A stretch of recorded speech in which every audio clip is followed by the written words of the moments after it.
Alors qu'il profite de quelques jours de vacances bien méritées aux côtés de son ami Achraf Hakimi, Kylian Mbappé continue de faire parler de lui, même loin des terrains. Attendu à l'entraînement du Real Madrid dès le 4 août, il n'a pas hésité à interrompre ses congés pour assister à la cérémonie d'adieu de Lucas Vazquez, un geste salué par la presse espagnole, d'autant plus qu'il était l'un des seuls joueurs présents avec Andriy Lunin. Mais ces derniers jours, l'attention médiatique se concentre sur un autre sujet, son nouveau numéro de maillot. Après le départ de Luka Modric, le mythique numéro 10 est resté vacant jusqu'à maintenant. Mbappé l'a officiellement revendiqué sur ses réseaux en postant simplement 10, un numéro qu'il porte déjà en équipe de France, mais qui suscite le débat au sein du club madrilène. Certains estiment qu'il n'incarne pas le profil d'un véritable numéro 10, d'autres jugent qu'Arda Güler aurait mérité cet honneur. Et puis, il y a ceux qui pensent qu'un joueur comme Mbappé peut porter n'importe quel numéro, à l'image de Cristiano Ronaldo qui avait changé de numéro à Madrid. En réalité, ce choix ne vient pas de lui mais du club. Selon les médias espagnols, c'est le Real Madrid lui-même qui a demandé à Mbappé de prendre le 10, un numéro porteur de leadership et de symbole.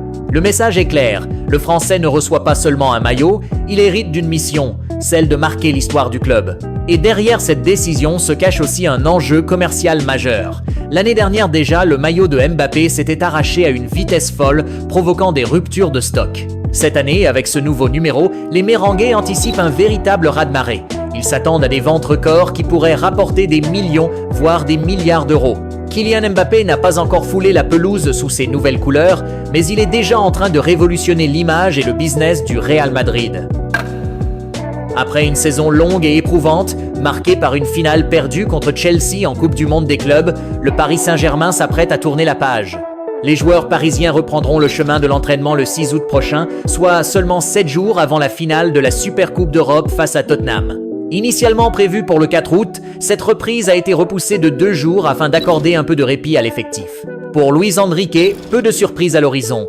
Aucun départ majeur n'a été enregistré pendant le mercato, ce qui lui permet de retrouver le même groupe que la saison passée. Toutefois, quelques visages familiers seront de retour après des prêts. Kolo Muani, Housni, Mukiele, Renato Sanchez et Skriniar font leur retour au club, même s'ils ne devraient pas intégrer le groupe principal à l'entraînement. Le PSG entre donc dans cette nouvelle saison avec la volonté de rebondir, dans un climat de continuité mais aussi de vigilance, à seulement une semaine d'un nouveau grand rendez-vous européen. À seulement 19 ans, Endrick traverse une période charnière de sa jeune vie, aussi bien sur le plan personnel que professionnel. La semaine dernière, il a célébré son mariage religieux avec Gabrieli Miranda, après une union civile conclue en septembre dernier. Les deux amoureux ont ensuite pris la direction du Japon pour une lune de miel paisible, une parenthèse douce avant son retour attendu à Madrid, fixé au 4 août. Mais tout ne se déroule pas comme prévu pour le jeune prodige brésilien. Blessé aux ischio-jambiers depuis la fin mai, Endrick a déjà manqué la Coupe du Monde des clubs. Malgré un déplacement avec le groupe aux États-Unis pour poursuivre sa rééducation, une rechute l'a contraint à prolonger son indisponibilité. Initialement annoncée à 6 semaines, sa convalescence pourrait s'étendre à 10 semaines selon la presse espagnole. Une nouvelle difficile à digérer alors qu'il espérait débuter sous les ordres de Xabi Alonso. Cette absence ouvre la voie à la révélation d'un autre jeune attaquant, Gonzalo Garcia.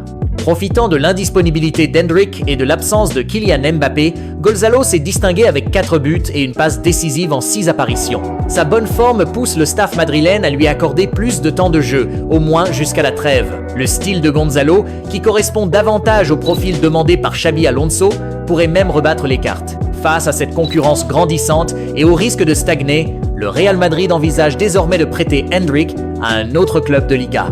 Une idée soutenue par Carlo Ancelotti, désormais sélectionneur du Brésil, qui souhaite voir le jeune joueur évoluer régulièrement pour espérer l'emmener au Mondial 2026. Pourtant, Endrick refuse l'idée du prêt. Inspiré par le parcours de Vinicius Junior, il veut s'imposer à Madrid et craint de connaître le même destin que Reinier, parti en prêt sans jamais réellement percer.